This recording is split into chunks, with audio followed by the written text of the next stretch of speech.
Hi, everybody. I'm Andrea Truejoy Fox, your host for Talks with a Fox podcast. I am so happy you have joined me on this journey of self-discovery, where I will share stories and lessons that I have learned through my journey as a teacher, as an artist, as a Blackfoot woman, and as a human being. I will also be sharing my conversations with some amazing human beings that I have met who are living inspirational lives and leading with purpose as they share their gifts with the world. Now get ready to be inspired, to feel connected, and to dream big as you grow your goals and reflect on your own journey in this exciting place called life. So grab a coffee or a tea and join our conversation here in the Fox Den for Talks with a Fox podcast, where we will share stories, laughter, and inspiration. Taking care of my body is very important to me so I can continue to enjoy the health benefits of a physically active lifestyle. That's why I believe in products that help with post-workout recovery and cognitive function. Everyday Natural Products is a Washington homegrown brand that formulates everything themselves, from a wide variety of vitamin and nutritional supplements and ingredients, all healthy for humans and pets. Natural products you can feel good about taking every day. Please visit www.enpstore.com and be sure to use TWAF as a discount code for your health and wellness products today, so you too can enjoy the health benefits of everyday natural products.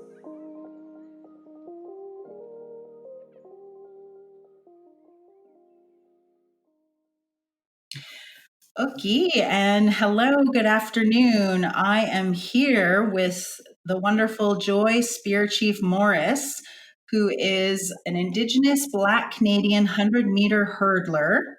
She is also from the Ghana blood tribe, which is also where I'm from. And she grew up in Lethbridge, Alberta. And she definitely has more layers to her. And that's why we're sitting down today to talk about her journey as an educator working in academics, on her journey through her graduate studies, and of course, her exciting adventures as a highly accomplished athlete. Joy has a bachelor's degree in history and First Nations studies, and she's going to be sharing with us more about what her educational journey has been, what it's been like so far, and where it's led to her master's degree in political science, specializing in transitional justice and post-conflict reconstruction at Western University. I'm so excited to hear about where this journey is taking her and why she has chosen to specialize in these very important areas of education. Welcome, Joy. Hi, thanks for having me. Yes, thank you for coming on to the show. I am so excited for us to talk today and share who you are with everybody who's listening out there. So I guess I would like us to talk about, first of all, where are you from? I know I talked about that in the intro, but can you tell us more about where you grew up? Yeah, so Oki Nidanagi Sabaki Nyokdota Sagokatok. So as you said, my name is Joy. I just did my traditional introduction. So I am from, as you mentioned, the Gaina blood tribe. I grew up in Lethbridge, Alberta. So that was where I, spent spent the first 18 years of my life, visiting relatives and community when I could, and when my mom would take me and my brother there. And then I graduated high school and I took off to the West Coast for a little while. And then I made my way to London, Ontario, which is where I am now. That's where I live right now. And made myself back to the West Coast for about a year and then back to London. So that's where I am now. That's where I live. It's where I work, where I train for the current time until until something changes and I'm led on a different direction. Wow, you have been pretty much all over the map. Yeah. That's definitely exciting. I'm sure you have met some really interesting people along the way, and you have expanded your network and your areas of support, your circle of support. How do you stay connected to your family? I imagine that they are not where you are currently located, where home is for you right now. So, what are some ways that you connect with your family and friends back home? Yeah, so my parents still live in Alberta. They live in Lethbridge. My brother and his wife currently live in Washington, D.C., in the States. My Most of my dad's family lives throughout the United States. Majority of my mom's family live in either Lethbridge or out on the reserve. So I have kind of gotten used to living away from home. I haven't lived at home for about 8 years now. So, keep up with regular calls home every now and then. Me and my mom like text quite a bit. Me and my brother will text on the occasion. With him being relatively close to the East Coast right now, I get to visit, every so often. And by every so often, I mean like once a year. But it seems like a lot for me, which is one of the nice things about, I will say, COVID has been it has kind of changed the way I think in general how we in society are learning to communicate and connect with each other. And it actually has kind of changed a little bit how our family has connected with each other, which I will say has been a really nice blessing. So with Zoom and all those sort of things, before we used to have, weekly phone calls, or I'd FaceTime with my mom and dad sometimes, but now with Zoom we're able to have like family video chats as a whole, which has been really nice. And since we only can really come together as a family usually around Christmas time, in the summer times, just with my schedules and with my brother's schedule, it's really rare that we would both be home at the same time in the summer. Last summer, I was home for 3.5 days. My brother was home for a week, not at the same time. So it's nice to just kind of be all together and, even from afar in little instances. Wow. I can only imagine. My siblings don't live too far from me. One lives in another city and the other one lives in another town. Um, I'm talking only 2 hours distance, and if we don't see each other every now and then, it feels like we haven't seen each other in a long time. So I commend you for working hard and staying connected with your family with the physical distance between you. And as you mentioned, adjusting to the way life has changed for everybody in the world with the COVID crisis. Yeah, and I think also one of the things that, having, lived as many places as I have now and traveled as much as I have, is I've learned that the true connections I have with like friends and family, distance doesn't really matter. Like the relationships I have with those people don't change just because I'm gone. If they do change, they weren't meant to be in my life for that amount of time. Like the ones who have stayed with me over the years, we'll chat, I'll text, FaceTime, all that kind of stuff. I have a group chat with my closest friends from high school, and we get together every Christmas for our annual Christmas party. Um, but besides that, we only see each other, same thing, once a year as a whole group. And sometimes it's only one day out of the whole year together. But those friendships haven't changed. If anything, they've kind of gotten stronger. They're still my closest friends. All of my, I would say, majority of my closest friends don't even live anywhere near me. I have a couple close friends who live in London that I went to school with here. The rest live in either Alberta. I have some friends in the States. Yeah, friends all over.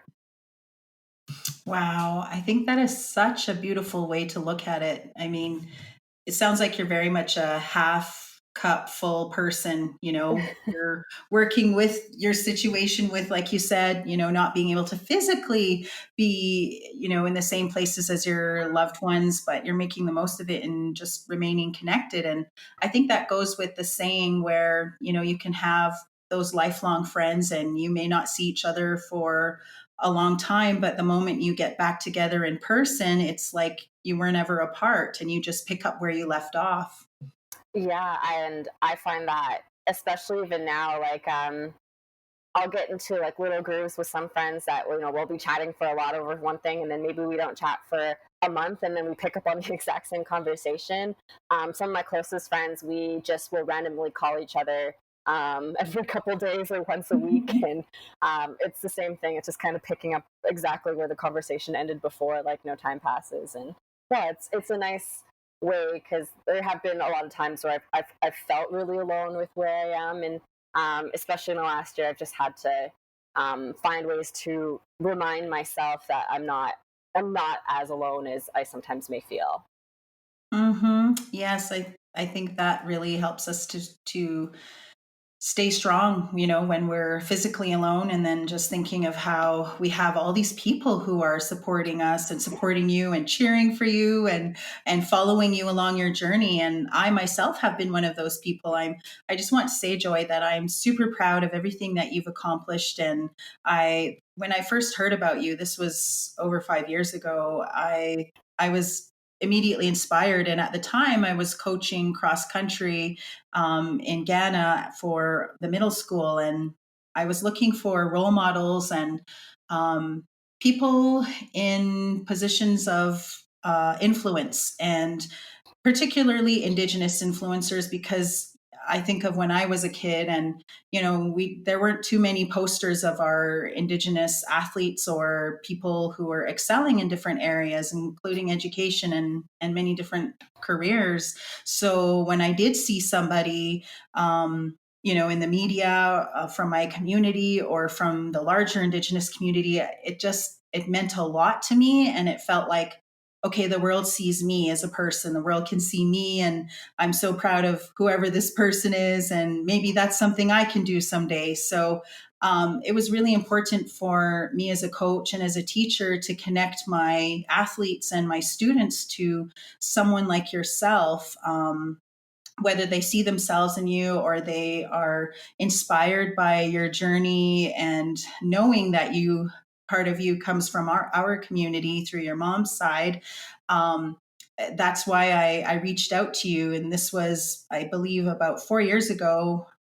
We held a fundraising run to get our Running Warriors cross country team from Ghana to McFarland, California. And I reached out to you through social media, and figuring that you are a super busy lady. I thought, well, I'm just going to give it a shot and see if she happens to be in the area, and if her schedule will allow her to pop by and help be our race marshal and share some words of encouragement for the community. And you came out and you showed up, and I know that meant so much to me, but I also know that it really meant a lot to our community, and everybody was really proud of you. And I know that they still continue to hold you in high regard for your determination to go out into the world, follow your dreams, and see where your journey has taken you, and do many things that I'm sure make your family and friends proud, and I know the communities as well, and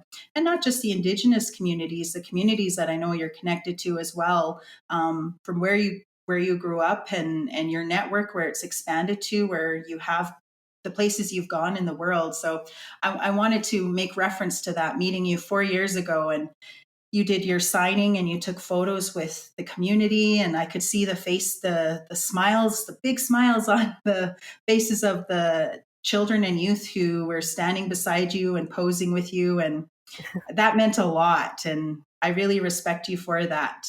So a shout out to you for making time and coming home and connecting with one of the communities that you're part of. Yeah, thanks for that, and thanks for inviting me to that event. It was one of those ones that it just so happened that I was home when we were having it, which doesn't really happen very often. I get invited to a lot of things where just a lot of the times I'm not available just due to my own track schedule or school or something like that, and I don't have any, major sponsorships and stuff like that. I support myself, so I don't really have the funds or ability just to be able to travel any which ways. So a lot of times it is just kind of serendipity, or am I able to physically be there? So sorry, I'm gonna stop for a second because my cat is trying to scratch Sure. at me. Go away. That's okay. Well, we can shift gears and talk about tax. But before we I just wanted I wanted to say, I think you were off to a wedding that day, and I remember you were like, "Okay, I got to see how I can swing this. I basically have to be in two places at the same time." Oh yeah, that was it. I remember that was a busy summer. It's always all my summers I was telling a friend this is the first time I can remember where I haven't traveled anywhere or physically been in one place for this amount of time. Like I haven't. This weekend was the first time I left the city since February, Wow. and it might have been like, oh no, I think that yeah, middle of February, and by middle of February I mean I went to Toronto for a day. But like this is the first time I've left the city for any amount of time. I haven't left the province since January, and usually I am every which way, almost every weekend, at least every month. Wow. So it sounds like pre-COVID slash quarantine life, social distancing, you were already in the process of just finding that contentment, I guess, if you will, of, you know, from shifting from traveling and, with your training schedule, like you mentioned, and your other parts of your life, like your schooling. You sound like it was a nice transition into the social distancing, not being able to leave your home, um, or travel, Uh, like not not quite really. It all happened really quickly. I was supposed to leave for a training camp in California about 2 weeks after COVID hit, and it was kind of a lull. I usually get a little bit of a period off of competing between indoor season and outdoor season, and usually to kick off outdoor season, we'll head to an outdoor training camp. And that was in California, and that was all planned, and that was all booked. All our tickets were booked, our Airbnbs were booked. wow. I think that car was booked, and then COVID hit, and we had to cancel everything. And also, I was also a full time student, so I was on campus every single day for 12 hours at least a day, and so all of a sudden I went from never stop moving to what do I do now? I'm just in my place by myself. So yeah, it was quite a shock to the system. Okay, yes. When you put it that way, I can understand. I have a better idea of yeah, how life changed for you. I guess that takes me to my curiosity. Okay, so I'm curious, what do you do to take care of yourself? How does wellness fit into your life? How do you prioritize wellness? Yeah, so that's something I feel like I'm kind of continuously working on. Even before COVID, I was, having trouble finding ways to find enjoyment in my life outside of track and outside of school and all these sort of things. Like I was going through a really rough time mentally. And I used to write. I write a lot, but I used to write a lot more. And then I kind of started to not do so well with my mental health, and I stopped writing. And I was, struggling to find ways to, do things for me. And then I kind of got into rock climbing with a friend and really got into that. And that was great because I just know I need something that I can do physically to be able to keep myself kind of. Um, I feel my brain is most calm when I'm doing something physically. As far as weird and the most interesting as that sound, but it's when I can focus on doing something with my body, I'm a lot less likely to um, get distracted in a way. I took up yoga last summer, but that was hard to keep up during the year with my school schedule. So was starting to find those things, and then COVID hit and had to readjust because everything closed. So I kind of took up yoga in my house.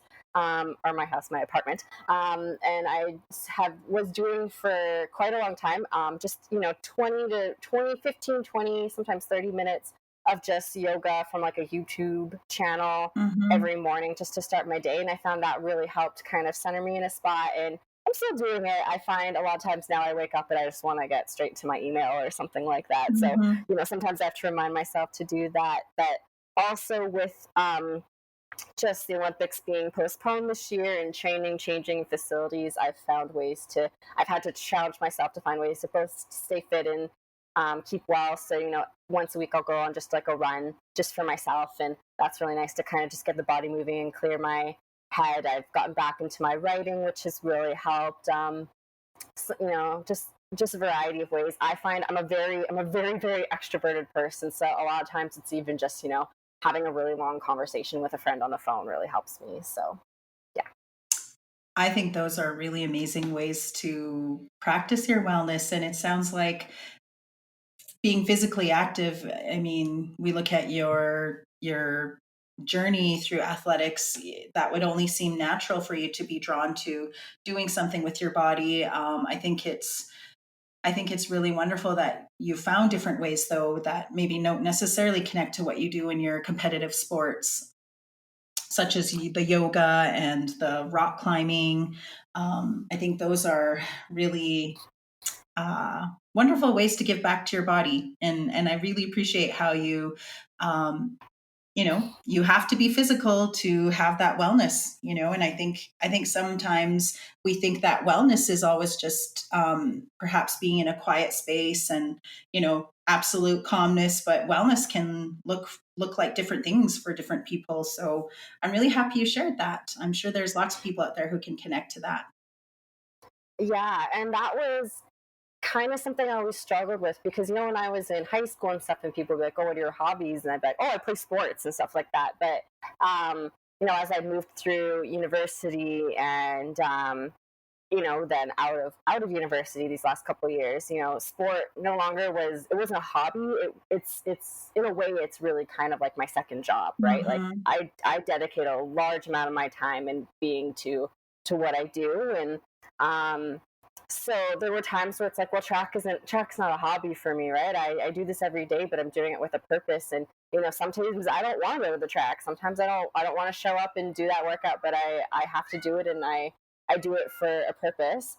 So finding hobbies was kind of something I was always searching for. It's like, oh, I like to read, but with school, I don't get to read things I want to all the time. Or I'm a big lover of movies and stuff like that, but I couldn't count just watching Netflix as a hobby. So it was trying to find those things that I could find enjoyment with that, provided some sort of meaning and I guess like you said, wellness for me, but really don't matter if I do them or not. And I think that was the kind of thing that I'm doing them because I truly want to do them. And so I think Mm. that was um, what I found with rock climbing for sure. And yoga is one of those ones where I go back and forth. Sometimes I like it, sometimes I don't. It just depends on the time of year and my mood, I suppose. Yes, I can definitely relate. Like if I'm thinking about going out on a trail and I'm struggling for motivation or I'm tired and, whatever's going on in my mind that is just saying, it's okay, you don't have to go out. But then when I do it, after I come back, I feel so great and I'm just happy that I did it. I feel a lot better. So I Hmm. can relate to you with you on that. Um, so I am super curious. You're a sprinter and a hurdler. Track and field has been a big part of your athletics career. What inspired you to get into those particular sports? Um, yeah, so track, I feel like I've said this so many times in different, like, speaking engagements or interviews, and now on the spot I can't remember, but track has been, it was one of those things I always did as a kid in like elementary school. You have like, your sports day and stuff like that. And it was always the sports that I looked forward to the most, doing high jump and yeah, all the jumps and just like the relays and all of that. They were always what I looked forward to. And as I got into middle school, then you actually got a chance to compete in track and field. And same thing, always the sport I looked forward to the most.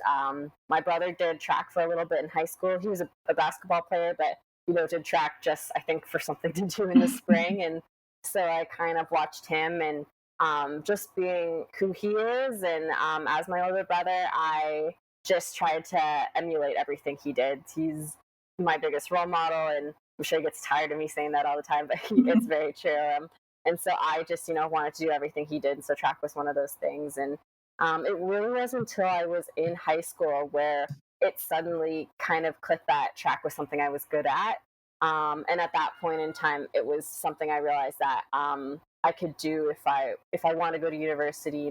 Get a track scholarship that would be a huge help financially, but also I felt like it would be something that I could continue with sport in a higher way. So that's really kind of how I got to track in the way I was. It wasn't like I dreamed of being an Olympian as a high schooler, or it was the only or the only sport that I did. I did all different sports growing up and stuff like that. I feel like I just kind of fell into it, and then all of a sudden discovered that I was really good at it, and the passion kind of grew from there during university. Wow. Yeah, I think that's amazing when you can connect your passion and with purpose, and you're able to do it and continue to excel in the levels the goals that you set for yourself. Was there a particular person who early on in your athletics career who said, you know what, Joy, I think that this is what you should be doing, or you need to be doing this, continue aspiring to attain those more competitive levels, like you said, at the post-secondary level and beyond. Is there a particular person who said that to you, or who gave you that encouragement or affirmation? Um, not really straightforward like that. I had some really good teachers in high school who kind of ran the track and field program.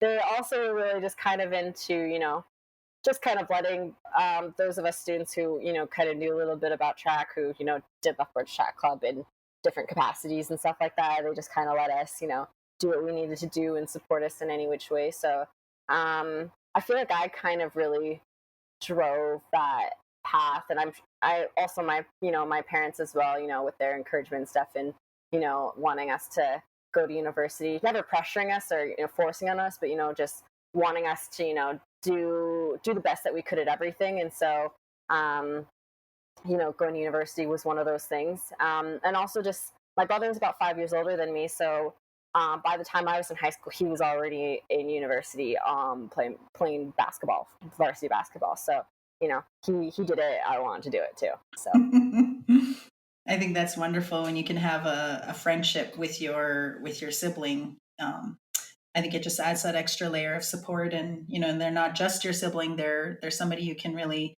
count on and lean on and talk to, have those conversations with. yeah, for sure. And he's been someone that at a lot of points when I've had to make some decisions and stuff, like particularly when I made the decision to wanting to transfer schools halfway through my degree, he was the first person I called about it. So Wow! And was he? Did he? Is his like his? What is his style of support for you? Is it an ear? Sometimes people will just lend us an ear, or is it, giving you feedback, advice? he's very much a feedback person. Yeah. My brother's name's Julian. Julian will just kind of tell you things as he feels and thinks about it. So he's always going to give you honest advice, and sometimes it comes across like, oh, I didn't think about it that way, but it always comes from a perspective of caring and wanting the best for me. I hope. Yes, I believe.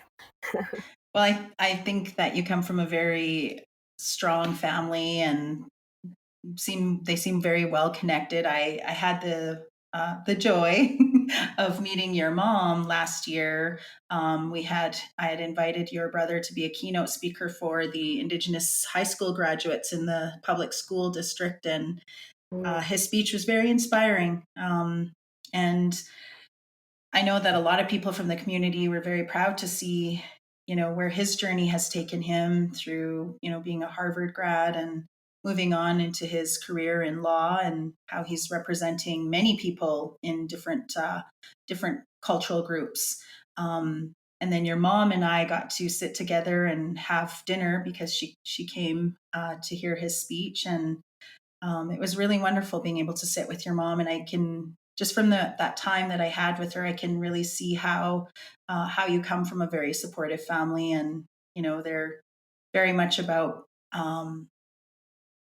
nurturing the journey in your education. Hmm. Yeah, no, 100%. My parents have been, yeah, I can't ask for better parents, to be honest. They've been incredibly supportive in everything that I've done, and allowing me to, move across the country and back, and moving me as well. They've done the drive to Ontario a couple of times, and me and my dad drove down to California when I moved there. My mom flew down and met us as well. So they are incredibly supportive, and education as well has been always something they've been um, super always wanting us to make sure that we gave our education everything, and for sure wanting us to get our bachelor's degree. That was a big thing. My mom being the first person in her family to go to university, and the first person to get a master's degree. I believe my brother's only the second in our family. I could be wrong, but I'm pretty sure. Um,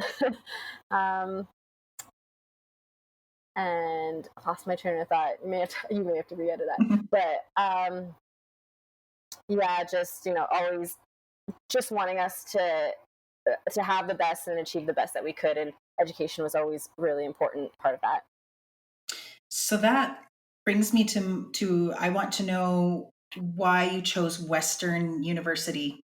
You became a Western Mustang for their track and field team, and that's where you're currently completing your master's degree as well. So, what made you decide to take on the athletics program there, and as well as your academics? Yeah, so I was a transfer student. So I started my degree at the University of British Columbia in Vancouver. And I thought I was going to be a Thunderbird. Thought I was going to graduate there. That was the plan. Thought I was going to live in the city. And I had a very good first year. I had a successful year in track. I actually started to do well thanks to a really great coach that I ended up finding there. Derek Johnson ended up, becoming the sprint coach on the team the same year I came to the team. Met some great friends through just living in residence that year, and had an amazing year overall. My second year kind of was a little bit different. I came off of my first year in track, going to Canada Summer Games, and doing as well as I did, making nationals for collegiates and all these things. And I had really big goals for myself, and realizing I could be so much better. And the team atmosphere at that time was not supportive of that. I didn't find the support I was looking for by either the team administration, from the head coach. I didn't find that support financially. I didn't find that support from my teammates. I didn't find that support from my roommates. So I just felt really kind of, in many ways, a little bit bullied, and a little bit felt like I felt a little isolated. Like I shouldn't want to be as good as I am, or achieve what I wanted to, without feeling like, I was going to lose friends, or people would talk about me behind my back and stuff like that. It just became a very not supportive environment for me. And academic wise, I just could not pick a program. Basically, I was like jumping from major to major, unable to find what I wanted to do. I was struggling financially, just all these different things. And at the very end of that school year, my coach Derek kind of came up to me and said that he had taken a job at Western, and if I wanted to go, let him know, kind of thing. And um, kind of had a moment where I was like, oh, great, now my coach is leaving. What do I do now? And, kind of went home and cried and called my brother and tried to figure out what to do. And looked in, I was like, what is this school? What is Western? And it's all the way in Ontario. I've never really been there. And I just spent a weekend thinking about it and looking at it, and really kind of was what got me is my brother said, he's like, you work too hard to not be appreciated for it. And that was kind of the main thing that I was like, that is true. He said, you deserve to go somewhere where you're wanted. And that was kind of it. Over the next kind of month, I did all the recruiting steps, and transferred and ended up at Western, and I don't regret a single minute of it. It was one of the best decisions I've ever made. I wouldn't be where I am today without having made that choice. That is so commendable and admirable. I mean, a lot of people, when things get tough or challenging, um, they they might just choose to remain where they are, but you took it upon yourself to shift yourself out of a situation that wasn't working for you and serving your goals. And I think that's really important to address, because like I said, a lot of people, for whatever reason, whether it's lack of confidence or courage to remove themselves from a situation that isn't supporting them or nurturing them in the ways that they need to in order to thrive, and more importantly to be able to pursue their passions and their purpose. And I think that's really amazing that you did that, and look at where it's taken you. I guess if you looked back and well, as you talk about where your thought process was at the time, and then where your journey has continued on, and you're taking that action to move yourself to a place that was going to serve you and is serving your academic and your athletic goals. I just find that really respectable. And I think it's also important to say, like, sometimes it does take that one person in our life who is, you know, going to tell us what they think is best for us, or they recognize what we deserve. And I think that's really commendable of your brother to have shared those wise words with you. And I mean, here you are now. You're doing your master's degree. You're at the graduate level, and you are studying political science, specializing in transitional justice and post-conflict reconstruction. Can you tell me all about that? What made you decide to focus on that as your specialization, and where do you see yourself taking that education when you complete your graduate studies? Yeah, for sure. I know it has the longest title ever. My degree is going to be really squished for letters for sure. Um, so I graduated with my undergraduate degree, my bachelor's degree in history and First Nation studies. So I ended up in history when I transferred, and kind of, with the counselor because I had no history credits up until that point. And she's like, "Are you sure? You sure you don't want to go into one of the other programs you have all these credit for?" And I was like, "Yeah, sure. Looks great." And I ended up taking a First Nation Studies course so it would have been my third year of university, but my first year at Western. Um, I will say, kind of as an easy elective, I thought, well, there's no way I can't get a bad grade in this course.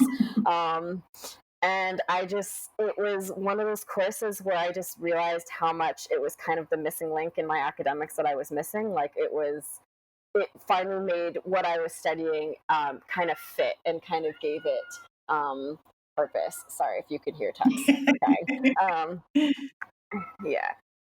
So yeah, it was that missing link that just kind of, made my academic um, journey, for a better word, just kind of pieced together. And I just realized that, one, it was something that I just found, like, oh, why am I not learning about this? I have so much, I have all this knowledge I didn't realize that I had, just kind of from growing up, and all the lessons that my mom and my grandma and my family had taught me. They were just there, and they were starting to come forward. But I also found that I learned more about us as Blackfoot people, and as myself as a Blackfoot woman, from moving away from home and taking these classes. It really just kind of helped me connect to who I was, because most of the classes, being in Haudenosaunee and Anishinaabe area, they focus on that cultural perspective. But I had profs in the First Nation Studies department, now Indigenous Studies, that really let me explore who I was as an Indigenous person and take those perspectives. And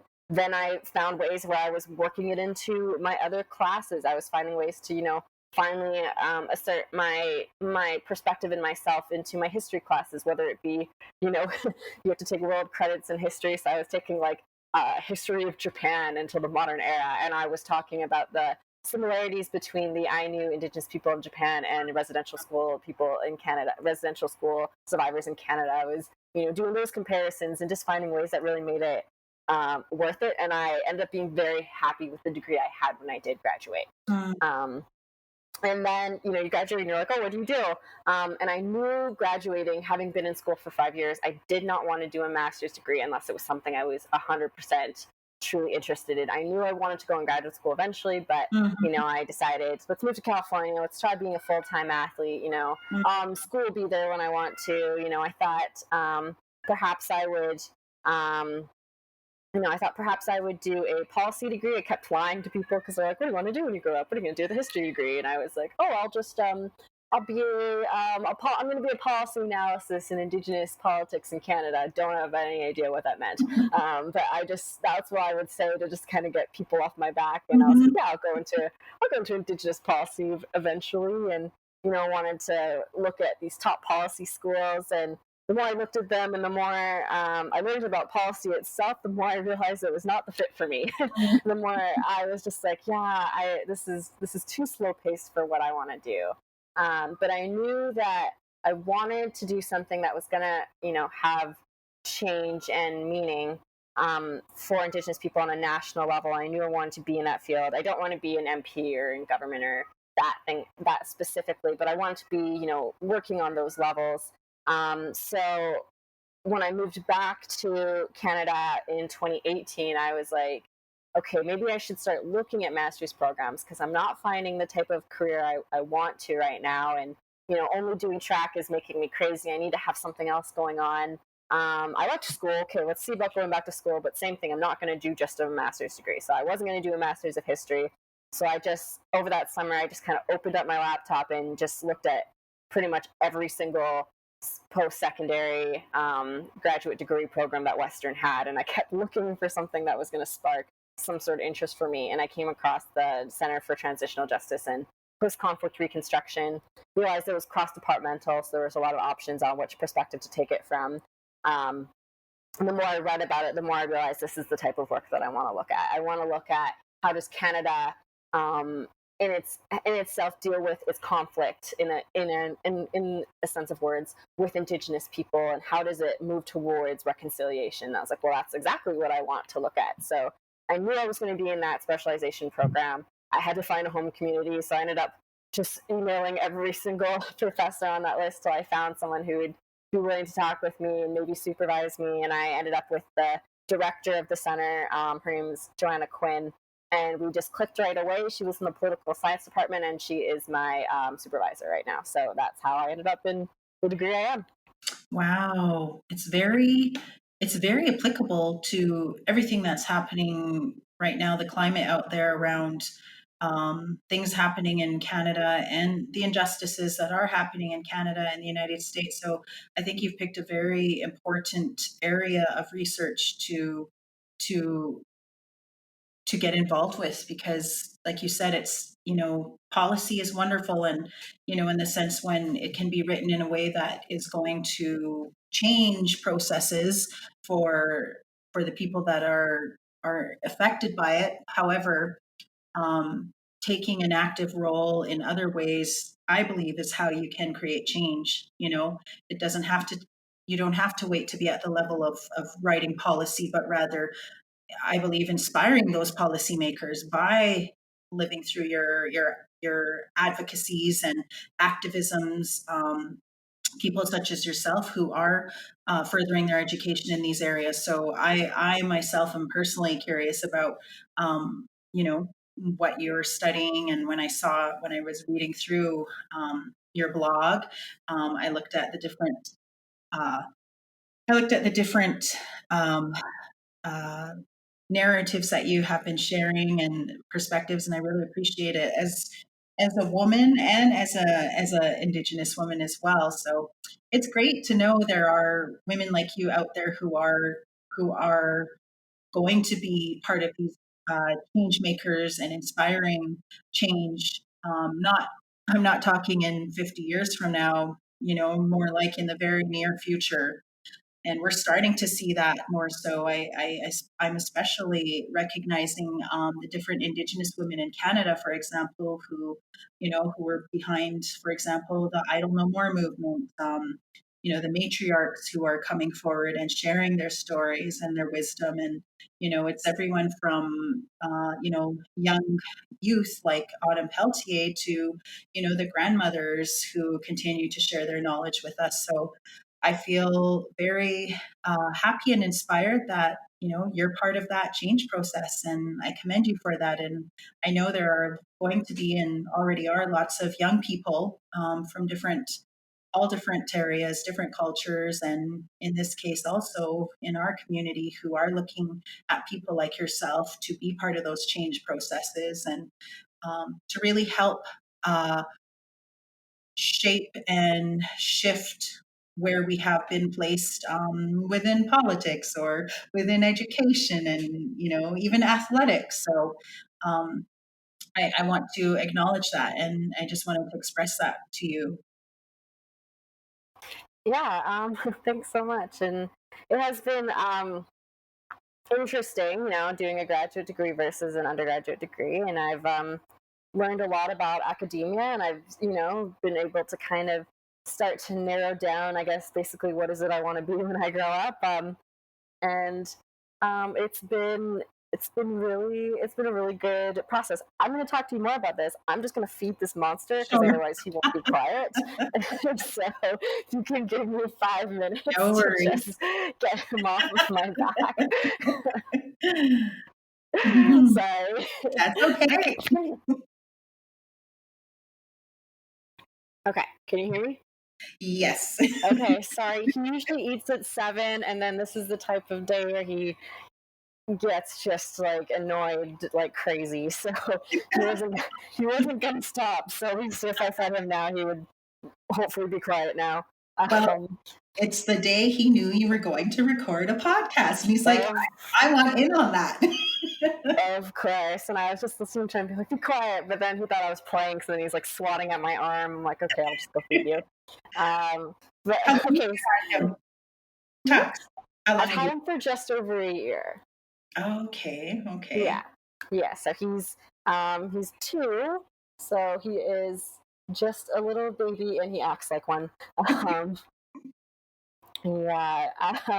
So we're talking about education, making a difference, trying to get back on my train of thought.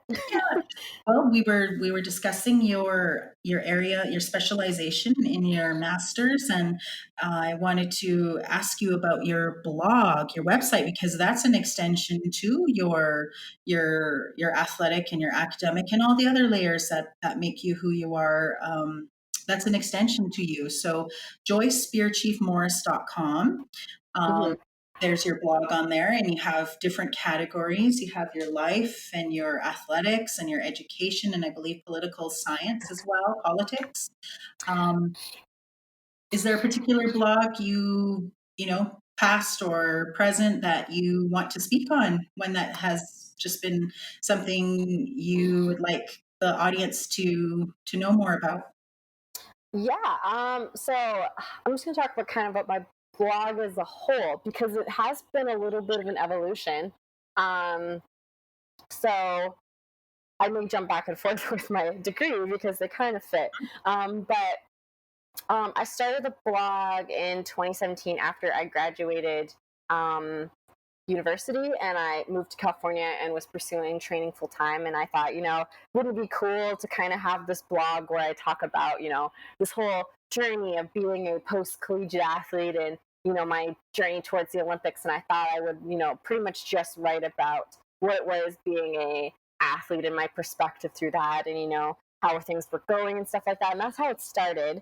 Um, and I ended up having a lot of working through that, and how often do I blog and things like that. And I realized that I should just be trying to make blogs when I have something I feel like is important to say, because then I feel like they had more meaning other than me just rambling on about things because I thought I had to make a blog. And so a lot of them focused kind of on that aspect. And then it kind of developed into just things kind of related to my personal life and stuff. And sometimes it was me sharing some of my favorite recipes or just talking about things I was kind of doing outside of track that were related to basically track in one way or in the other. And then I kind of hit a little bit of a wall in this past year where I just felt like I had nothing I wanted to write about. I was kind of hitting some, like I was saying, I was going through that rough time, and I was having that rough time with track. There just wasn't anything I wanted to write about And I had just started my degree, my master's degree, and was full time busy with that. I was doing so much writing, academic writing per week. I was like, I don't want to, write anything else. It's like, well, it's the same thing with like books. If you read academic journals all day, you don't want to read a book when you go to bed. It was kind of becoming like that. But I started to so in preparing for this master's degree program, the department recommended that I take a undergraduate class as kind of like a prereq. They thought would support some of my lack of political science credits that they felt I should fulfill. And the only class that was available within those parameters was this course called Politics and Media. And so I ended up in this evening class, and I was like, I just have to take this to take this. But the more the class, I kind of realized what was cool about it was talking about how does the media, how do journalists, how do these different things, relate to politics and relate to each other, and how do they relate to people, and how do they impact people, and how do people impact the media, and all of that. And then how does people impact the government, like those kind of chains. And I was kind of like, I think that's what I want to do. I kept talking about, how I want to be that person in between. And I didn't know what that was, but, I always have enjoyed writing. And I was like, maybe I want to be a political journalist. I want to be the person who's, telling these stories, like Watergate, breaking down SNC Lavalin, and all those stories that are, actually causing policymakers to make those policies and make those change. And they start from these grassroots movements. And who are the people who are telling those stories? And I was like, that is what I want to do. And so, over the course of this degree, I've been looking at, how can I pursue political journalism? And basically what that's come to is, I will most likely be pursuing a master's of journalism, specializing in political journalism after this, which I'm excited to, eventually do. It will be in a little bit. I'm going to take a little break from school after this degree again. But I have always kind of been a little bit anxious about kind of sharing my political views just on my social media platforms. No issue sharing them in my class and in my academic writing. But academic writing, I feel, is very strict. You have to write in a very particular manner. You have to follow a very specific formula. And my blog is kind of the chance I get to free write. And I've always been nervous that if I share how I really feel about certain political issues or certain things, that someone's going to come at me, or someone's going to comment that I don't know what I'm talking about, or all those sort of things. And I've always been worried about that. But when the What's What in protest started taking hold around February, really, really kind of reaching media attention in February. They were going on, long before that. But I was listening to a CBC radio, The Current. I believe that. I'm not sure if it's a podcast or if it's a radio show. But there was an episode of The Current that was recommended to talk to us just because of the story that had broken about, sexual abuse in sport in Canada. So all of us in the track world were listening to that and reading the story by Globe and Mail on that. And it also coincided with the What's What in protests on the railroads. And so they had some people on that current episode talking about, what does this have to do with land? And are these protests going to be reconciliation? And is reconciliation happening? And I just felt like the people who were giving those answers weren't well enough informed. They were making a lot of lofty claims. They weren't giving the right information. They were giving, some right information, but there was a lot of holes that they were missing. And I was like, I could tell this story better. And so I wrote about it. And then it took me a little bit of time to get the courage to post it. And then I finally did. And I got a lot of, good feedback about it. And then I just, over the last couple months, I've written a little bit more. And then same thing kind of happened when the George Floyd protests kind of broke out in Black Lives Matter. And I was having trouble processing it with how I felt as a Black woman and as an Indigenous woman in Canada, and my experiences with racism, and people contacting me, and how much my social media feeds were blowing up about recognizing white privilege and all these sort of things from different people I was following. Where I'm like, well, I know what white privilege is. I've experienced racism, and all I could do was write about it. And then I just, the same thing, I ended up posting it, and that post in particular has actually gotten a lot of attention from a lot of different people. It's been shared a lot, and it does make me a little bit happy to feel like, yes, people are reading my words and are reading my story, and it's actually making me more confident with how I'm writing, and being able to share these other sides of me that I feel like haven't had a chance to really be shared, because I feel like a lot of times people just see me or think of me as just an athlete, and that's always bothered me. I've like, my Mm-hmm. identity is not just as an athlete. My identity is not just as an Indigenous woman. It's not just as a Black woman. It's not. There's Mm-hmm. so many layers to me, and I just feel like a lot of times I'm always put into one box, and it's hard for Mm-hmm. me to be able to float around those boxes a lot of times, and that's always kind of been my struggle with, like, where do I belong, where do I fit, and finding my Mm-hmm. voice is allowing me to find ways to navigate those and make them my own. And it's still a work in progress. I'm still trying to figure out how to do that in my way. But it is. I'm starting. I feel like I'm starting to find it, and I'm excited about what this could be for a career for me going onwards. Well, Joy, you have a powerful voice, and I I know that someday, if and when you decide to write a book, um, you'll have so many enriching perspectives to share. And as you said, from the different parts that make you who you are externally, internally, your career path and where your journey has taken you up to this point. I mean, um, you're young, but you're also very in tune and connected with who you are and the way you see and understand the world and the way you understand the way the world understands you and perceives you. As I read through your blog, there were certain key statements that you made that just really stuck out to me. Um, One, for example, is I'm just going to quote it if that's okay here. Yeah.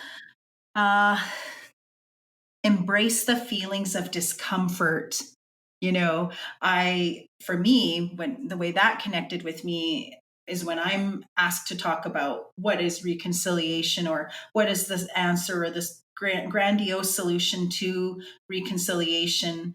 You're the Indigenous voice in the room. We want to hear from you. And, it's for me, it's not a pretty answer. I do believe in sharing solutions and exploring possibilities.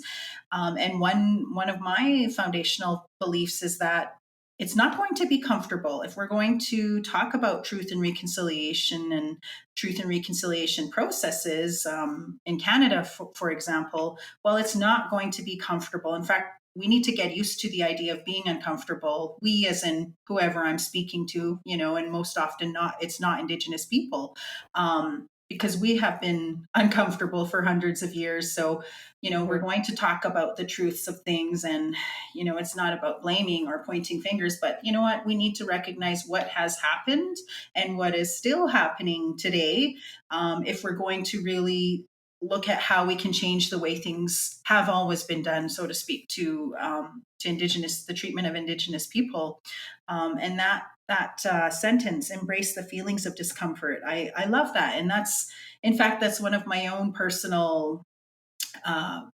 philosophies. I know that I'm learning when I'm uncomfortable.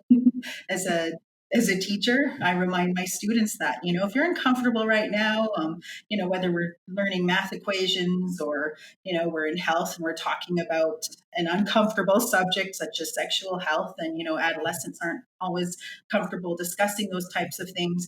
I say embrace it, because that means you're learning. That means you're soaking up whatever it is how you're processing it, how your brain is making sense of everything, synthesizing the concepts, and then it may not sink in right away, but somewhere along the way it's going to click. So that statement that you made, it's so full and rich, and it speaks to me as an Indigenous person and also as an educator on so many levels. I also appreciate the statement after that: support those whose voices have been silenced. And reading through I'm speaking to your most recent June blog. There's so much enriching content in there, even just on a human being level. that so much that others who will be coming across this and who have read your blog will be able to take away from that and step into it and say, where does this apply to me? You know, if I'm non-Indigenous, or even if I am Indigenous, how does this apply to me? Or what role do I have to play in this? Because we do all have a role in supporting those who have been silenced, including ourselves. So I really enjoyed reading through your blog. And I know that, you know, as you continue on your journey, sharing your voice through journalism and writing, that's a really excellent way to educate others. And it does get exhausting. I was Yes. thinking about, you know, in the blog here, you allude to the fact that it gets exhausting talking about racism, you know, a lot of the time. And, you know, it can happen for me. It's happened when I'm in the grocery store and, you know, I just want to go in and get my milk and eggs and leave. And suddenly I'm in a conversation with someone who wants to know more. And, you know, okay, well, here I go. It's my responsibility as a teacher and as a Blackfoot woman to share with this individual who is seeming open to wanting to learn more, but it does get exhausting. And I think it is important to pick and choose when we want to share that part of ourselves, that voice of ourselves, because ultimately we have to live it every day. And I'm inspired by you as a human being, as a woman, and as an Indigenous person and Black woman. So I'm glad you're writing this stuff. And I can't imagine that it's, you know, it must sometimes feel very heavy, but it's necessary. And we need more of these voices out there. Yeah, I find sometimes, like especially with this blog post, me writing it, I actually felt a little bit lighter afterwards because I feel like I got those feelings out, and um, I do find a lot of times that um, you know, having to a lot of times I get asked to do speaking engagements, or you know, comment on you know, kind of racism in sport or those kind of experiences, which you know I do have from growing up, and they're often painful experiences to have to relive. And I find a lot of times that I have reached that point of being so tired. I understand that they're important, but I feel like sometimes I need to do them on my own terms sometimes. And this was one of those instances where me writing it, I find um, if it's going to drain me completely of my energy, I need to find other outlets in which to do them.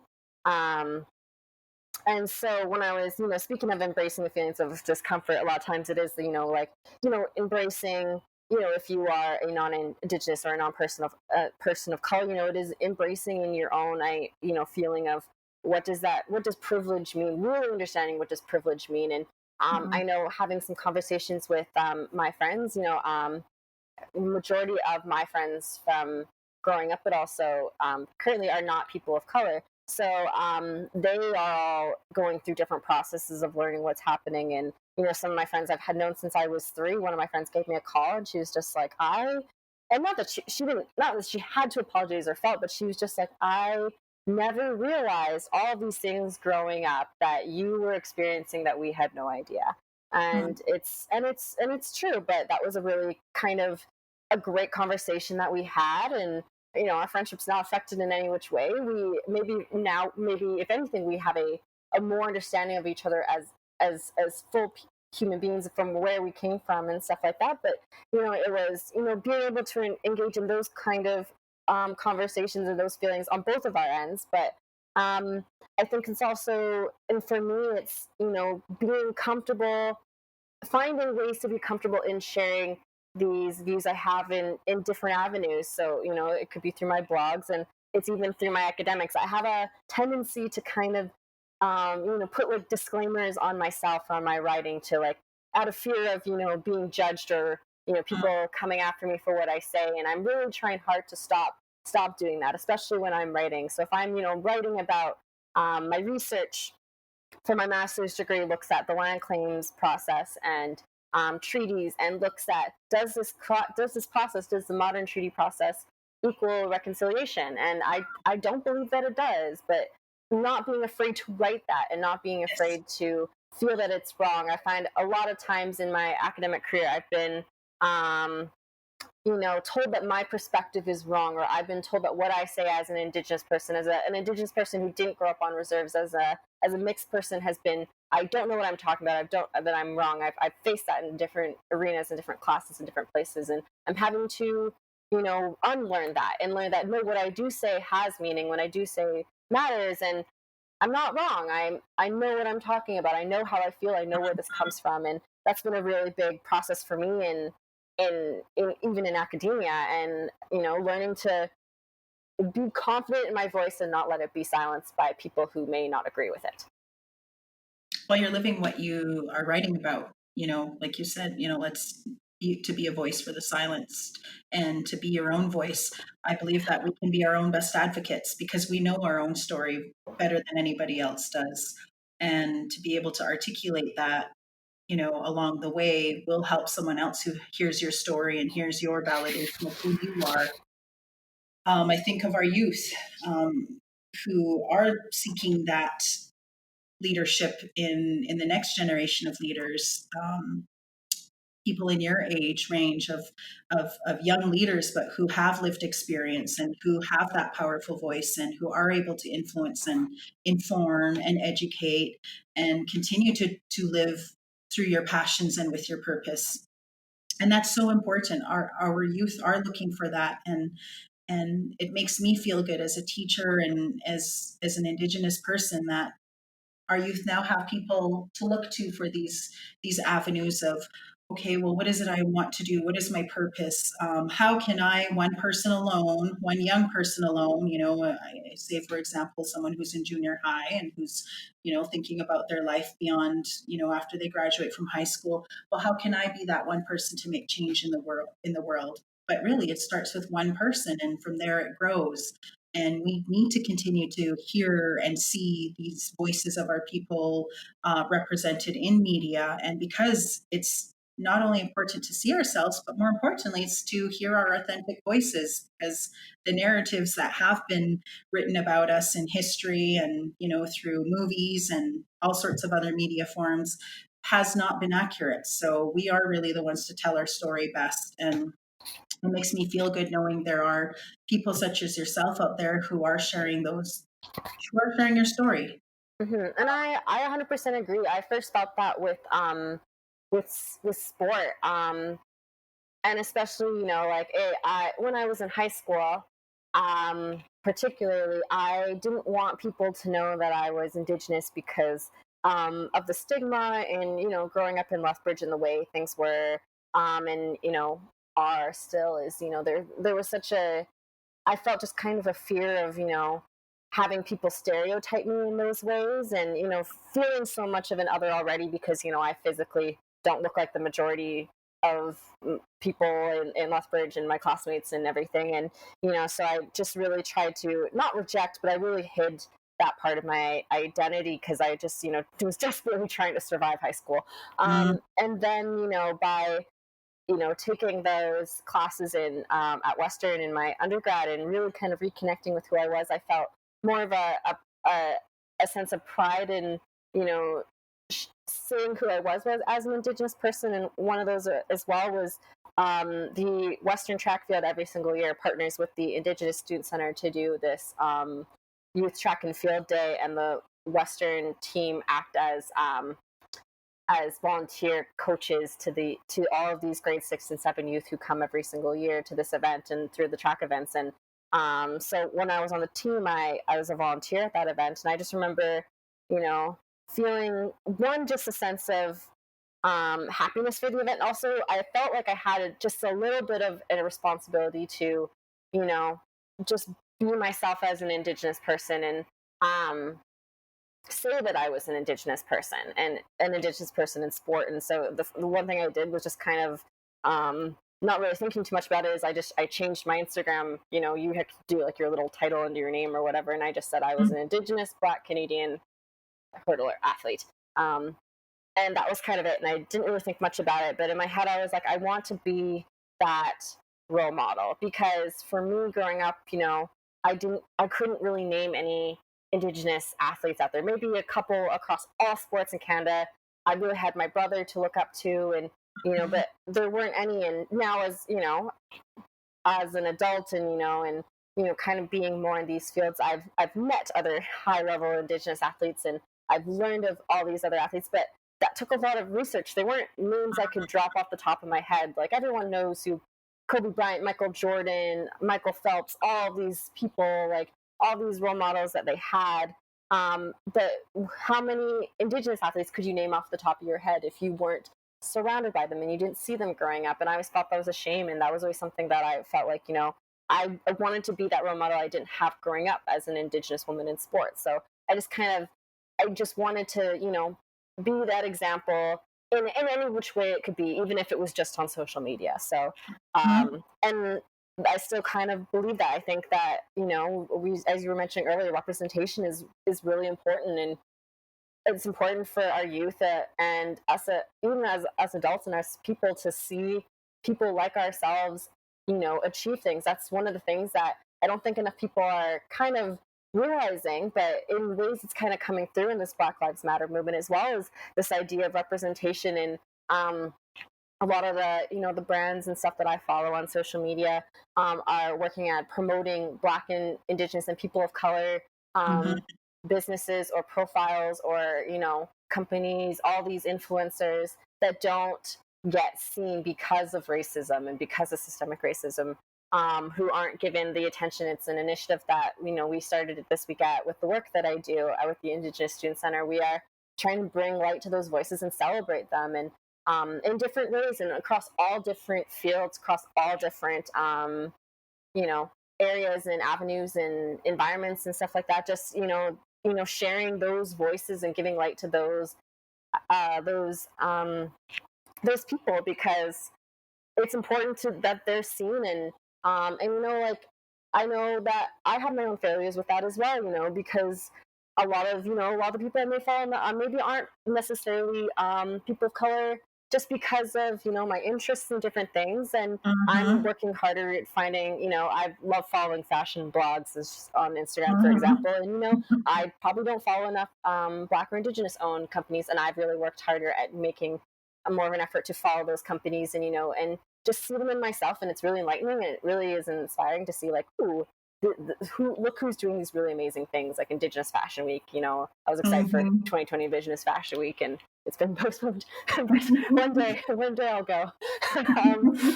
That's my side hustle. It's my side dream. I want to go to Indigenous Fashion Week. But yeah, those all those sort of things. I think it's just really important. It's really cool, and I like that it's starting to gain a little bit of momentum in all areas. That is so important. I just seeing ourselves, like you said, and I want to go back to, you had mentioned the Indigenous Track and Field Day.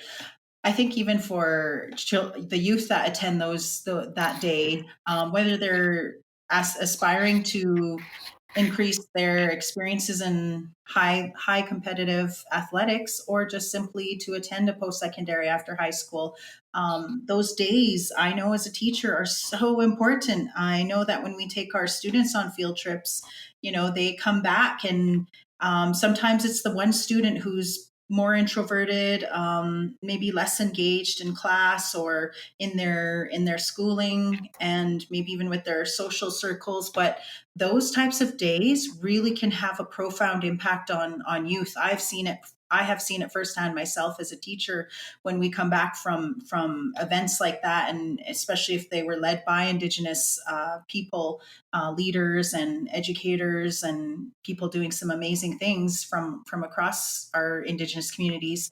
That those experiences can really be life-changing. I think of some of the high school students I taught when I used to teach high school in Siksika, and taking them to the Calgary Philharmonic, or we brought different Indigenous artists to the school to work with them, and the conversations that would come about afterwards, and you would see how it would really just kind of be very eye-opening and worldly for them to realize that, hey, there's others doing it out there, and maybe that is something I can do, or wow, that's something I want to do after high school, and realizing that there really is life after high school, and the challenges that we face as Indigenous people in high school are very unique, and whether they're on reserve or off reserve, and I really appreciate that you spoke to that experience as well yourself. And there's lots that can be learned from those of us who have now moved on from high school. And you know,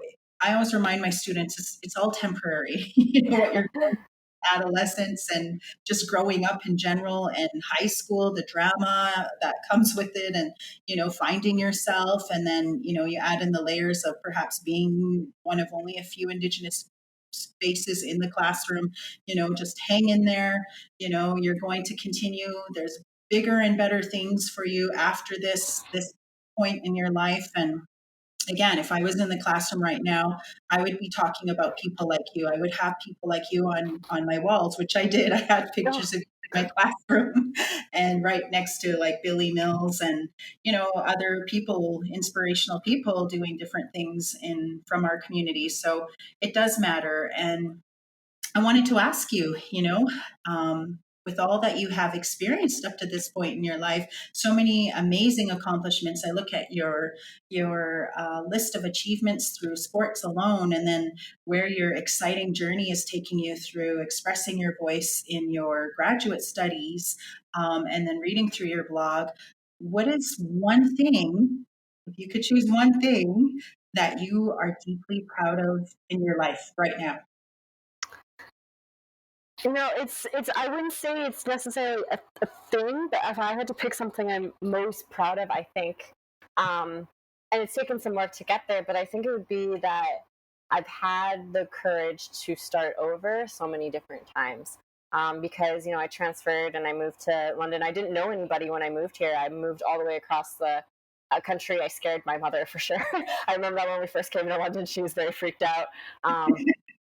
About where she was leaving me. But we also came in at night, which is fair. But just having the courage and belief in myself to start over, and same thing, pick up and move to California, move to Santa Barbara, and then I think also the biggest was having the courage to realize that you know that wasn't where I was supposed to be, and that was okay. And being able to come back to Ontario, because I always said I wasn't going to go back. I'd never leave. I said I was going to be here. I was going to stick it out, and realizing after 10 months how unhappy I was, and that this wasn't the right fit for me, and having the courage to come back and not see it as a failure. That was a big thing. And Uh-huh. that took a long time. It took about a year for me to realize, coming back wasn't a failure. It was a success. It was a success for me. Like that was a big thing. I think you just answered my next curiosity about what your one of the biggest factors that has helped you be successful in your journey up to this point. And it's like you said, having that courage and being very okay with having to shift directions and to leave something, and then to know it's also okay to come back to it. I think a lot of times as human beings, we get so caught up in the plan that we have, and this is how you see it in your head, executing your plan, and you envision where you believe you will be, and then life doesn't always work that way, or but I always believe that there's always something better around the corner, in the sense of at first glance it may not have been what you anticipated, but if you trust in it, as you sound like you're very certain about where your journey is taking you, you do get, and you give it a chance, you get to find out that, wow, this is actually where I am supposed to be. I really appreciate that perspective that you have shared. Um, and it makes me curious, uh, who has who has been a big part of influencing you, maybe currently or throughout your life. I know you had mentioned your brother. Is there anybody else who has, or other people who have really been a strong source of support for you in believing in you, and as you continue to pursue your goals? Um, I could list a lot of different people. There's been my coaches. Derek is the reason I ended up at Western, and his belief in me as an athlete has, gotten to me to where I am. And also my other coach, Vicky Crowley, her support to me over the last couple of years has been incredible as well, and helping me get to where I am, and just always, both of them just kind of being an ear to, you know, uh, to listen to when I'm having struggles and stuff like that. My family, obviously, my parents, they've always been so supportive as well, through everything I do, and helping me find that success and reaching out when they can to provide any support they can. My brother, my friends in different ways, like some of my friends from growing up, I've known since we were, like toddlers. And yeah, my one friend, she watches every single one of my track meets. I don't even have to ask her to do it. She finds the links and she watches them. And it's always meant so much to me. It's the smallest little thing, but it's just Mhm. simple things like that where it's like it doesn't matter that, we haven't lived in the same city in 8 years. Just little things like that. We're still connected. So it is, it's all those little things. And yeah, that have helped me be successful in that. And also like therapy. It's crazy as it is, like it's helped me find ways to be able to, like I said, be able to see my what I thought was a failure in moving, being able to see that in a success and stuff like that. Took both sport psychology and personal psychotherapy as well. So yeah. Mhm. Wow, that's beautiful. And I think more people need to know that it's in fact necessary in many cases and very essential that we look at different ways of taking care of ourselves and looking at exploring the different avenues. And I can relate with you on that as well. Okay, so I'm curious, Hmm. what is one thing that you would like young athletes, aspiring athletes, children and youth, who are considering going into competitive sports? What is one thing you think would be important for them to know? um so like speaking of like Indigenous youth. Any young person? So I would say one thing I always said is like try all different, sports and activities because, um, you never know what you're going to find that you're good at or that you love and all those sort of things. And I think especially to, like Indigenous youth is, it's going to be hard in different aspects. Depending where you grow up and, it might not be, okay, I'm going to rephrase this because I'm rambling. So I guess like one of the things is with going back to the Western Track and Field Day. I guess for example, I have been really fortunate enough in the last couple years to have a direct role in organizing the event. I, approached the Indigenous Student Center when I moved back and said, I have so many ideas. I really want to be a part of this event. Please let me do it. I'll do it for free. And that's how I ended up getting a job at the Indigenous Student Center. They're like, oh, no, no, no. Come, we'll pay you to do this work, which was, nice. But I said I would have done it for free. I just really want to be involved in, making this event, Mhm. as big and as important as it could be. And part of that has been me talking to the Western Track team about why youth outreach is important from an Indigenous standpoint. It's not, it's not outreach to poverty and all these sort of things. It's different than that, and understanding the kind of the systemic and historical issues that are tied into education for Indigenous people and why this event is important for youth. That was part of it, but on a youth standpoint, I really wanted to make sure that there was equal representation of Indigenous people that they saw on that day, not just the track team. Because when I was on the track team, I was the only Indigenous person on a team of 100 people. Mhm. So just being able to have that for that day, making sure they were intermingling. And what I tell the track team the last couple of years before that event is, I say, I don't care if at the end of the day none of these kids come out of this wanting to be track athletes. That's not the goal of the event. The goal is that they had a good time, they learn something about themselves, they learn something about wellness and sport and about the university. Like that's all I care about. And I think that's probably the most important thing about sport itself is what is it that you learn from yourself? Do you like being active? Did you like sport? Do you like this sport? Do you want to find a different sport? Or what did you learn about what it taught you about yourself? And I think that's the most important thing about sport. Competitive sport isn't for everybody. There are some people who I've run into in the track world who loved going to practice and hated competing. And I was the opposite person. I said, why? I want to compete. I love that feeling. And that's not for everybody. So I think it is understanding, why are you in sport? What is the importance of sport to you? So Mm. Yes, the why. Yeah, wow, that which connects everything to purpose. Okay, I want to know, is there a particular theme song or music artist that you play right before you compete? Like the song that gets you amped up and ready to go. So I have a playlist, a particular Okay, playlist yeah. that I listen to, and it has it's sometimes there's some changing songs in there, but there's like a couple of set ones, and it's just they have particular memories that they bring up that spark that feeling to me. Like one of them is, and they're just like Katy Perry's Dark Horse. That Yeah. always just gets me. It reminds me of when my first kind of collegiate meets competing in Seattle, and just like the feeling of that excitement and doing well, and that's what that song kind of brings up for me. And then the other one is Bruno Mars' 24 Karat Magic, because that was the song that played before I won my OUA title in the 60-meter hurdles and set the school record. That song played right before we started that race, and so Wow. I always play that one. So it's just songs like that. Then there's so much. There's songs on there that are different hip hop and R&B songs that my brother has given me, and some are weird songs like Katy Perry and just different pop songs, and or there's some like indie rock songs on there. It's just an interesting arrangement of music. But the whole point of my playlist is I want it to help me feel like a boss, basically, for other words, but also Mhm. just get excited and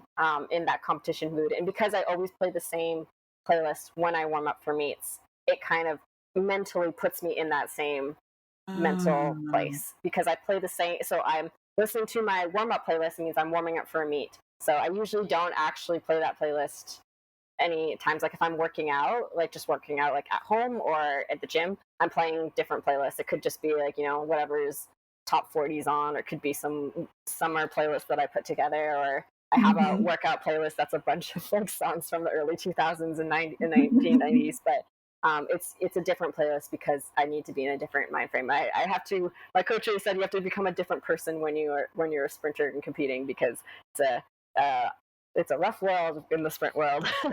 It's a lot of guts. You have to be mean sometimes. So Wow, I love that. I love how you connect the songs that get you going with the memories that, you know, support or that have been part of your journey. I think that's awesome. And those are some great songs, by the way. I really enjoy those songs, and I think that music just really can play an important part in helping us shift our mood to, whatever we're feeling, to either really indulge that or to get us to the place where we need to be. And I think even more so for you as a professional competing athlete, how important that is, where your headspace and your mind is at. 100%. And even when I'm researching or studying, for instance, I'm listening to completely different music than in my normal everyday life. I'm pretty much listening to completely instrumental, no vocals soundtracks. So yeah, because Mm. yeah, so no music. I'm always listening to something, whether it's a podcast or music or something. There's always something playing in my apartment or in my car or in my ears. Oh, that's great. Yeah, I love that. I'm just looking at your some of the awards that you have been awarded for your many accomplishments in your sports career. I just want to make some mentions. I want to congratulate you on the being the successful top graduating female athlete of the year for Western's FWP Jones Award. Like, how amazing is that? How did you feel? What were you feeling when you found out that you were selected for that award? That I will say is probably one of my favorite Western moments ever, Mhm. because it's the athletics banquet at the end of the year, and I was nominated, and also my best friend Kaylee was also nominated for that award. Oh, Um, wow. and I love Kaylee. She's beat me out for a couple of things before. She's beat me for team MVP, and she's beat me out for team captain. And so I was sitting there knowing how much I wanted it, but also being like, you know what? Because the year before I was nominated for, there's athlete of the year and then there's graduating athlete of the year, and graduating is the big one. That's FPW. Okay. And Wow. so I was nominated for Athlete of the Year before that, the year before, and I didn't win it. And so this one, I was like, if it's going to happen, it's going to happen. And I won. And I just remember being in kind of shock. And they usher you up on stage, and I remember like they hand you the trophy, and it's huge. It's like half of me, and I'm like, oh my god, and I'm like, this is so big. And I remember just like walking to the stage, and they let you know ahead of time that you're a top 3 nominee, and they say, please prepare a speech for your win. And I remember thinking, I'm not going to prepare a speech because if I lose, I don't want to have this speech that I wrote. So I didn't write a speech. And then I remember getting to they ushered me to the podium, and there's 600 student athletes per year at Western. Wow. So imagine this, it's at the London Convention Center. There's at least half of those athletes are there, plus coaches, plus some family members. Like, everyone. It's a very full room, and I looked at the kind of the screen that they have for the podium person, and it says, now Joy will give a speech. And I go, oh no. So I just, I ended up speaking from the heart. I can't even really remember what I said. I know I got one of my coach's names wrong. I forgot on the spot, and people were laughing, but it was such a thing. And I won it was a big night. I won a purple blanket that night as well as a top 12 graduating athlete. So it was incredible. And I just remember, people coming up to me from different sports and from my team and just congratulating me. And it was one of those moments where I felt like I was like, oh, I belong. Like just having that feeling of like, I belong here, and people are happy that I won. And I was so happy, and it was great. I remember called my parents on the way home, driving home, and celebrating with my team that night and waking up the next morning. It was just, I was in a daze. It was wonderful. It was a great moment. Wow, I'm just going through everything with you as you're giving me some very good visuals. And what came to mind, is the people at like the Grammys or the Oscars, and they really didn't have a speech because they didn't anticipate winning, or they just didn't have a speech, and then they're up there and they're saying names and uh, Yeah. I do wow. So remember. Yeah, I also remember what the thing was is that the male graduating athlete, he was announced after me, so he goes up and he pulls out of his suit pocket this like handwritten thing, and I'm like, oh great, like go ahead and show me up now, like you have your whole speech written out so nicely, like well, if it makes you feel any better, they say the speeches that come from the heart are the best. So I'm sure you did everything proud. yeah, it's been 3 years now. I don't remember what I said, so I think we're good. And that was the same year that you won the Tom Longboat Award. Um, Yes. can you tell me a little bit about the Tom Longboat Award for Yeah. those that So are with it? yeah. Sorry. um, yeah. So the Tom Longboat Award is named after Tom Longboat, who's I believe from Onondaga. Um, he's a Six Nations in Onondaga, I believe. He was a distance runner back in the early 1900s. Ended up being, I believe, the first Indigenous man to complete the Boston Marathon. I'm trying to remember details off the top of my head, but very, very successful. Not just an Indigenous runner, but a successful distance runner generally in Uh-huh. Canada and the world. And so the award is awarded every year to a top female and a top male Indigenous athlete in Canada. And I was the I was the female recipient for 2017. So that was a really cool thing to be nominated for and receive. Wow, wow, that's amazing. I mean, being an Indigenous athlete, I'm sure that that had some special meaning to you as well. Yeah, it was a really cool experience, and it was in Toronto, and I got flown up because at that point I was living in California, so I got flown up for. It was at the Canadian Sports Hall of Fame that they awarded it. So I got to be part of that very fancy event, and my mom got to come as well. So they flew her from Alberta, so she got to be a part of that event with me. And then my coach Vicky also got to come as well because she was my nominator. So it was nice to have the share the night with the two of them. Wow. Congratulations on that. And I mean, on everything that you've accomplished. I mean, the list is very long and very so much to be proud of. And, you know, You are soaring, Joy. This is, I don't want to say this is only the beginning, because you have already accomplished a lot in your life. However, I can see that there's so much more that you're going to continue to achieve, and the way you're going to continue to live passionately and following your purpose and achieving your goals and setting the bar for others and inspiring others around you and around the world. And I want to ask you, where do you hope to be 1 year from now? Where do you see yourself? So I think funny enough is this week was supposed to be Olympic trials in Montreal. So Hmm.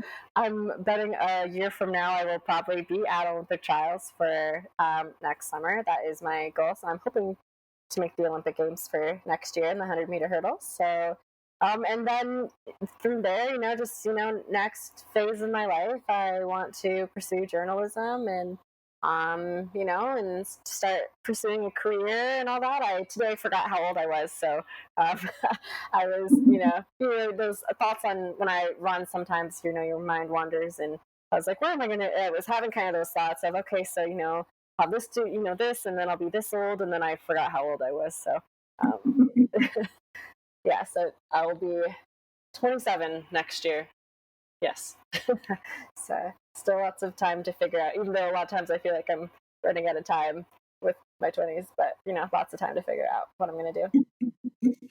Well, you have certainly filled them up with lots of stories, and I mean, you could write a book right now. With everything you have experienced and your perspectives on different things that impact you, and perspectives others would very much benefit from learning more about or identifying with.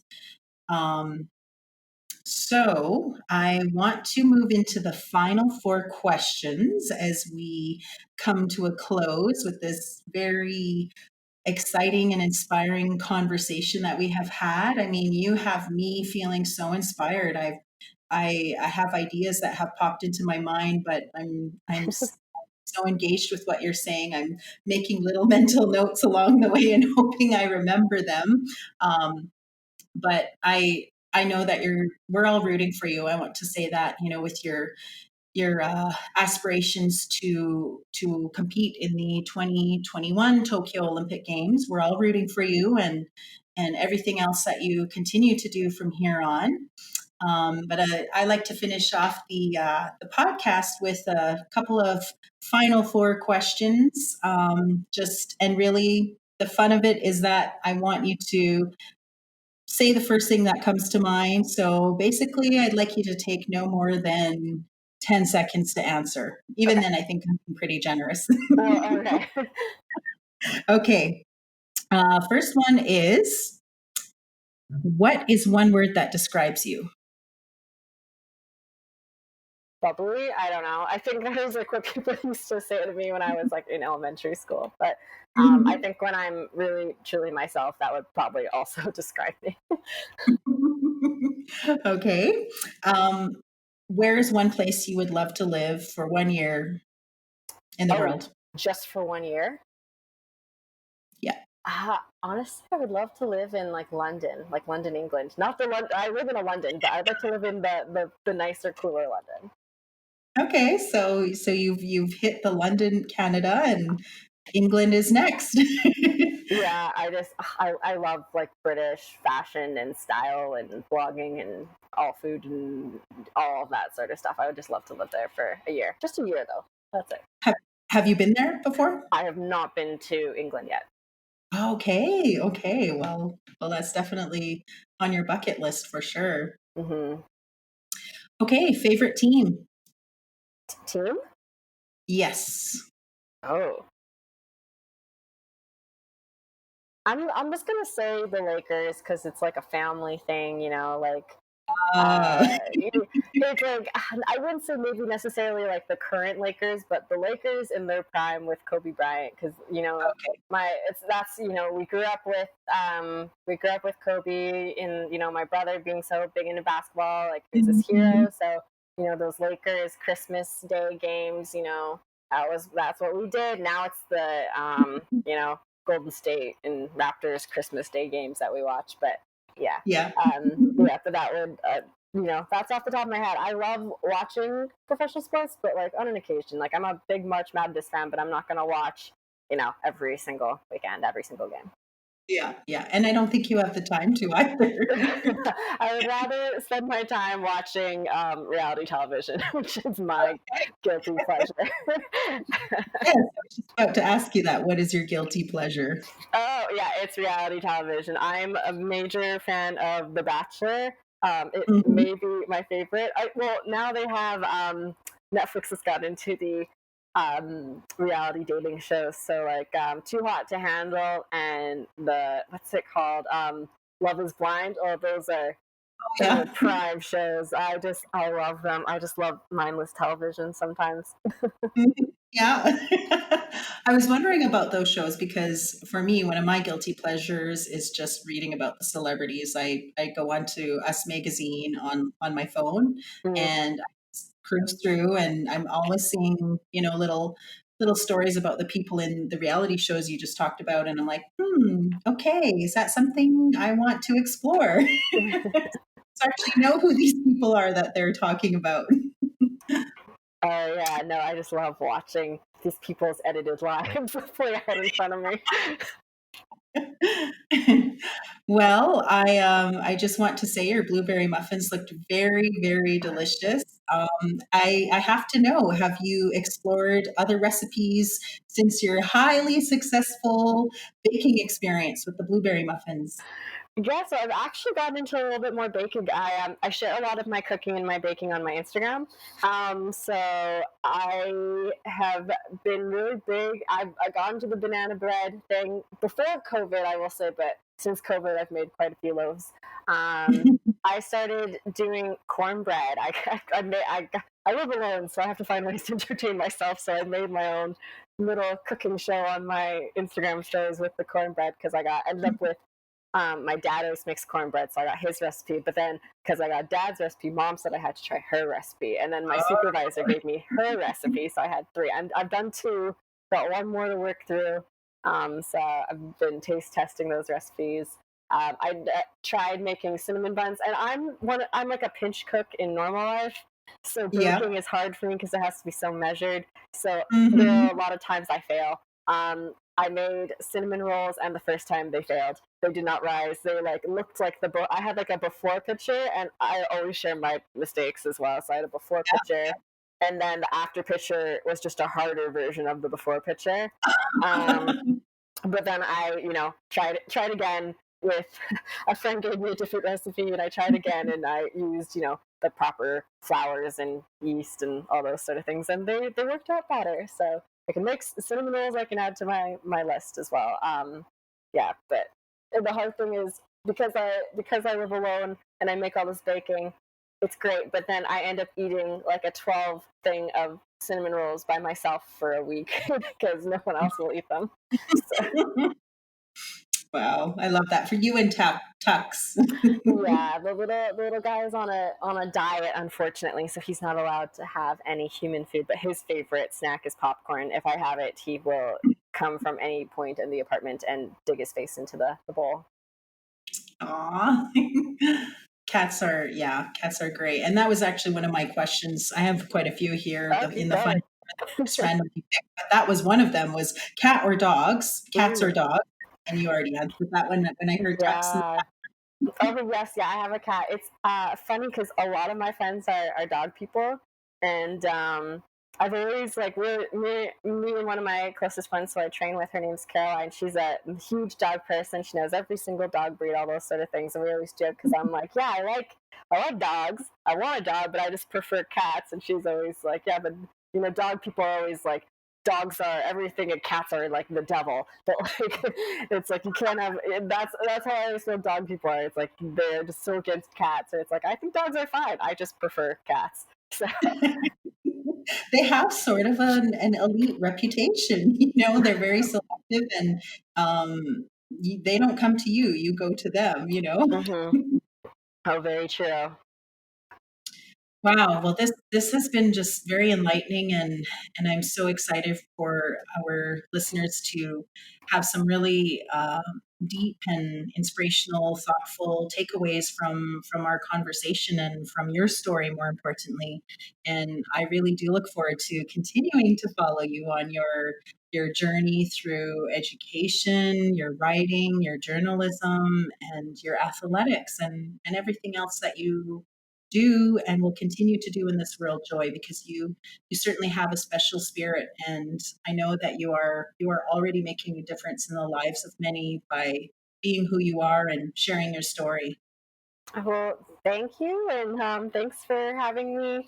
Thanks for having me on your podcast. This was really fun.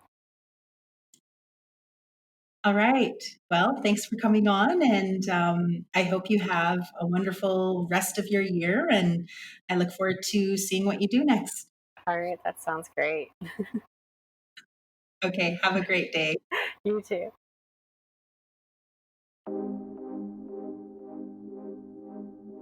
Wow, what a great conversation that I just had with Joy SpearChief-Morris. I am super honored to have been able to sit with her and share space and talk about things that are very important to us as women and as Indigenous women, and also as educators. I'm very much looking forward to watching her journey continue to unfold as she pursues her dreams in athletics and academia. I hope you felt the inspiration as I did, and I certainly look forward to seeing what Joy does next. I believe whatever brand decides to sponsor Joy is going to not only support the dreams of one amazing elite athlete, but also be part of supporting the dreams of many Indigenous athletes who are very talented and skilled and who have so much potential ahead of them. It is remarkable athletes and women like Joy SpearChief-Morris who inspire others and who make a difference in the world. Thank you for joining me on this journey. I would love to hear from you, and it would mean so much to me if you subscribed, rated, and reviewed this podcast. For more Talks with a Fox, you can like our page on Facebook, follow us on Instagram and Twitter at Talks with a Fox Podcast. Have a wonderful day, and remember to dream big. You have the most important part in making your dreams come true.